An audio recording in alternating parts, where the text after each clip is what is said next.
President of the United States this morning is now threatening legal action over a bill that was passed by the Nevada legislature to send mail-in ballots to all voters ahead of the November 3rd presidential election. Donald Trump tweeting out, quote, "In an illegal late-night coup, Nevada's clubhouse governor made it impossible for Republicans to win the state.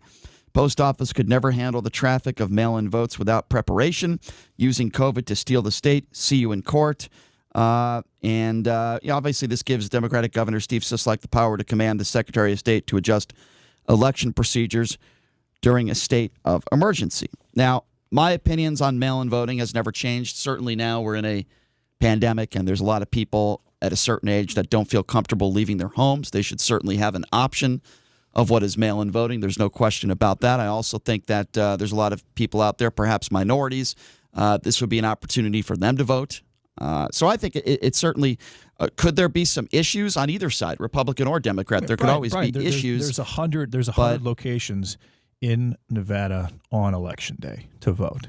Mm-hmm. And why can't they just request an absentee ballot if that's the case? If you're afraid to vote, then why can't you just request an absentee ballot? Why does every single resident of Nevada have to get a mail-in ballot? And then also what people are really mad about and concerned about is ballot harvesting that comes from people who are afraid to people who fill out their ballot and don't want to turn it in. They actually give their ballot to someone else and have them turn it in. They're afraid of fraud coming from that, and I believe that's a very, very legitimate claim.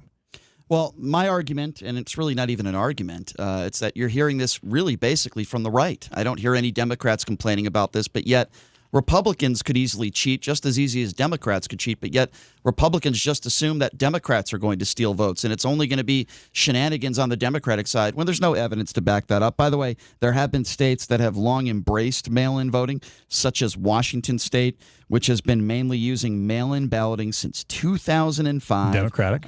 Don't care. Don't care. I know you do. I don't. Oregon.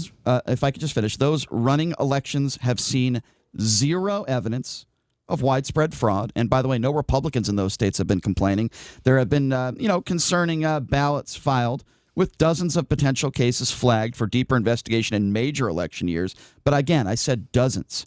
The officials running the elections know what attempted voter fraud looks like, and it does not look anything like the ominous scenes of mass or coordinated criminality that the president is describing. And again, there's a lot of different things to go into this. But Trump has speculated that fraudsters can rob mailboxes, a federal crime, to collect ballots in order to commit election fraud. Director of King County Elections said that in her experience, when someone steals a ballot from the mail, it is usually in the hope of finding something else. As far as fraudulent signatures go, even if a ballot were to get stolen and submitted, it would run into another obstacle. Voters must sign the ballot return envelope.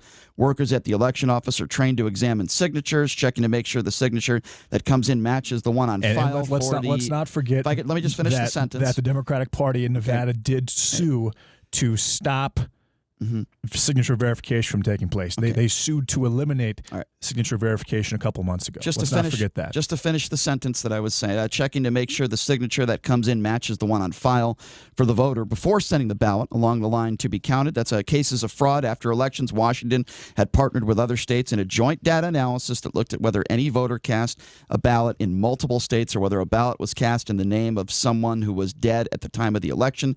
After the 2016 election, that system flagged 74 questionable votes in Washington state, 59 people who may have voted in multiple states, 14 people who may have voted multiple times within the state, and one deceased voter. Those ballots were sent to the county elections managers and prosecutors for further scrutiny. And again, after scrutinizing cases, investigators in King County did not see any significant fraud. So again, my opinion stands as this: we're in obviously a global pandemic, not just a national pandemic. I think people should have the option, and there's no evidence to support the fact that it would only, if there is actually, Brian, in Nevada right now, the R naught of the virus, which means every single person that gets it gives it to X amount of people. The R naught of the virus is less than 1, which means that in Nevada there's no longer a pandemic. Okay, well, then why are we still in the red zone then? Why does the White House say we should still close down all restaurants, bars, and gyms then, if that's the case? If the R0 is under 1, then the virus basically fizzles out by itself. Okay. And we've been there for roughly a week. So nothing has fizzled out yet. The pandemic is still here, nationally and globally. So that's number one. And number two, I still ask the same question. If that's the case, then why does Donald Trump's own task force say we are, as well as 21 other states, in the red zone, which means that we should be closing down all bars, restaurants, and gyms? If it is fizzling out, like you said, which is not true, then why are we still in the red zone? The virus obviously has not fizzled out yet, but if the R0 is under 1, the virus is supposed to fizzle out eventually. Then why are we still in the red zone? That being said, if you notice this, every single person that I've seen in Nevada the last 6 to 8 weeks has been wearing masks, and the virus is still spreading. Viruses, I mean, I think there was 1,230 cases yesterday. There was probably 1,100 the day before, 900 the day before that. There's been 50,000 cases and 835 deaths from what I understand. 1.66% is the mortality rate.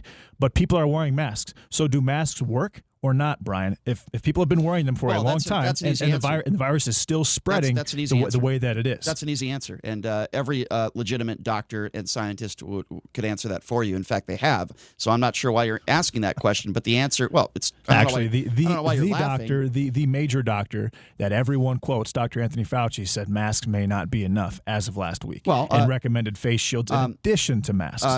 Yes, and the reason why he's saying that is because masks are not 100%, just like condoms are not 100%. If you notice, when people talk about condoms, they say, well, practice abstinence, because then there's no chance that you get condoms are roughly, I think they're 99%. Mm-hmm.